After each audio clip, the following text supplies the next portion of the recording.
Hello welcome दोस्तों, कैसे हैं आप सब। उम्मीद करता हूँ बहुत अच्छे होंगे, बेहतरीन होंगे। तो चलिए एक बार फिर से हम आप लोगों के सामने हाजिर हुए हैं चैप्टर 2 के प्रश्नावली 2.2 में, बहुपद पॉलिनोमियल्स में।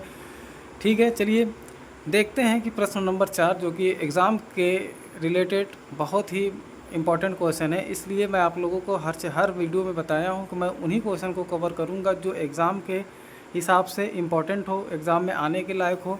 ठीक है, तो आप इसको माइंड ही ना लीजिएगा, बल्कि इस बात पे फोकस कीजिएगा कि ये जो सारे क्वेश्चन हमने बताए हैं वो इम्पॉर्टेंट है, इसलिए हमने आपको डायरेक्ट क्वेश्चन नंबर 2.2 मतलब प्रश्नावली 2.2 के क्वेश्चन नंबर 4 पर लेकर आए हैं। ठीक है, तो प्रश्न नंबर 4 है, निम्नांकित प्रत्येक बहुपद का शून्य ज्ञात कीजिए। हमें ये बहुपद दिया गया है ABCDEFG, जी तक ये बहुपद दिया गया है, इसका हमें शून्य ज्ञात करना है। ठीक है ना, तो x+5 ये दिया गया है, इसका सॉल्यूशन देखिए यहाँ पर हमने किया है। x+5 माना x बराबर 0 रख दिया, रखा नहीं हमने, ये हमने मान लिया कि x बराबर 0 हमें चलना है। ठीक है, इक्वेशन बनाकर बहुपद में, तो x+5 बराबर 0 इस तरीके से किया, और x बराबर इस 5 को इधर जब लेकर जाएंगे, ये प्लस में था, इधर लेकर जाएंगे तो माइनस में हो गया। ठीक है, ये आंसर हो गया।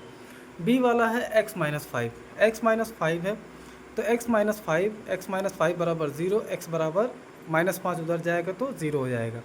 सी वाले में आते हैं, 2x+5 है, उसके बाद 2x+5 बराबर 0 हमने इक्वेशन बनाया, 2x बराबर +5 को उधर ले गए तो -5 हो गया। फिर x बराबर इस 2 जो 2 था ये गुणा में था, जब इधर जाएगा तो भाग में हो जाएगा तो -5/2 हो गया। इसके बाद डी में आते हैं, डी में क्या है, 3x-2 बराबर 0, हमने ये सवाल था, ये इक्वेशन बना दिया, इसको बार बार बताने में अच्छा नहीं लगता, इसलिए हमने डायरेक्ट यहाँ पर 0 लिख दिया। तो 3x-2 को उधर ले गए तो +2 हो गया, तो x इधर बचा, 3x बचा था, तो इस 3 को जब इधर लेके जाएंगे तो ये 2/3 हो जाएगा, क्योंकि यहाँ ये मल्टीप्लाई में है, इधर डिवाइड में हो जाएगा। ठीक, अब ई वाले में हम आते हैं, 3x दिया था, इक्वेशन बनाया तो 3x बराबर 0 हो गया, x बराबर 0 ये हो जाएगा, क्योंकि 3 जब इधर जाएगा तो 0/3 हो जाएगा, जब 3 से 0 में हम भाग देते हैं तो हमेशा क्या आता है, 0 आता है। ठीक है ना, अब चलिए देखते हैं f वाला।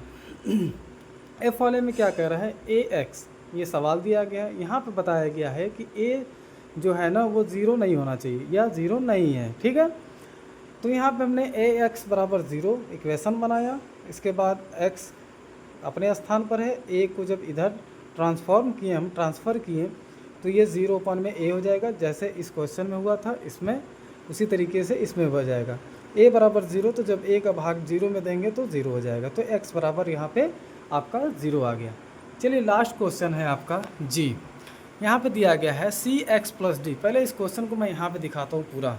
जी वाला है cx+d, c ≠ 0, c and d जो है वास्तविक संख्या, c और d क्या है, आपका नेचुरल नंबर है। ठीक है ना, और c बराबर 0 नहीं होना चाहिए। तो चलिए यहाँ पे हमने इसी तरीके से बिल्कुल आसानी से, ये सवाल था, हमने उनके सारी बातों को माना और यहाँ पे इक्वेशन बना दिया 0, तो cx बराबर +d को इधर ले गए तो -d हो गया, और x को जब फिर उसके बाद c को जब इधर लेकर गए हम तो ये गुणा में था, यहाँ पे भाग में हो गया, तो x बराबर -d/c, इस तरीके का पूरा आंसर था।